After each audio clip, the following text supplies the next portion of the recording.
The Legend of a Stinky Crow. Caw, caw. For nearly 14 years, his mind had been soaring miles above.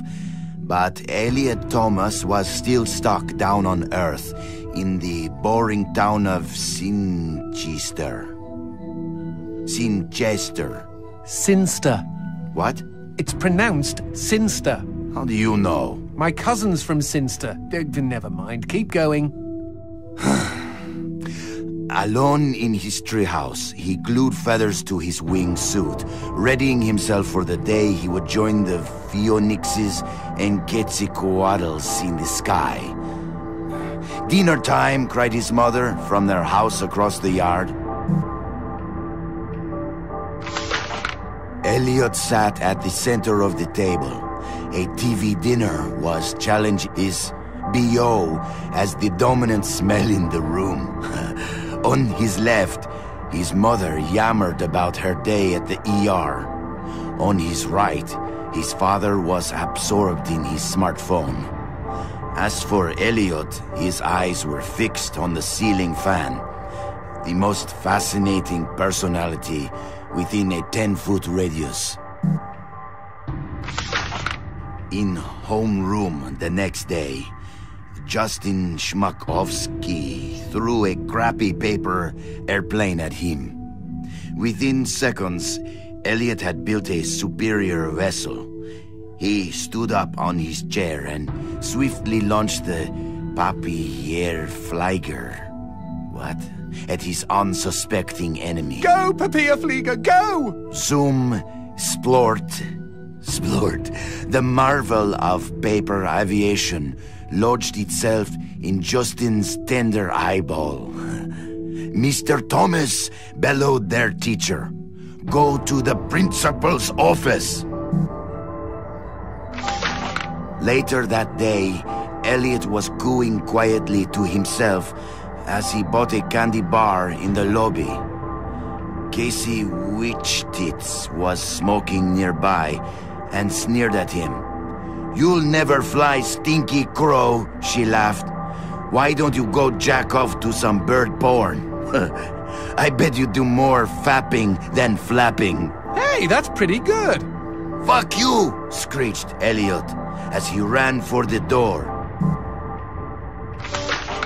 It was dark out by the time Elliot meandered home. On the sidewalk, he passed a gaunt man who stared at him intently, desperately even. Uh-oh, stranger danger. The man opened his mouth and said, "Uviwa, uviza." What the fuck? Elliot had planned to eat his candy bar tonight while he finished his masterpiece, but he instead held it out to the man. "I know what you mean," he replied. The schoolyard was packed the next morning as Elliot's classmates waited for first bell. "Go, go!" As one, the students turned toward the gate and saw Elliot dressed head to toe in his wingsuit. After a moment of shock, they burst into laughter. But they were already far below him. He swooped through their midst and into the school. "Call, call!" He bounded through the halls, zigzagged up the stairwell. "Caw!" The school let out a collective gasp when they saw a Stinky Crow on the roof. With a triumphant snap, he spread his wings, and a moment later, he had leapt.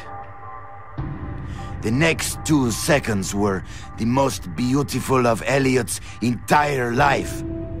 He could feel their eyes upon him. He was flying, and their awe was keeping him aloft. 10 minutes later, as guidance counselors wiped bits of Elliot off sobbing students, and the police struggled to piece together the story you are reading now. Elliot's teacher looked down at the wreckage of the boy on the pavement and never forgot what he saw. One bloody hand had formed a peace sign. The other was giving him the finger. It's like an Alanis Morissette song. The end. Okay, lovely. I don't think I'll sleep for weeks.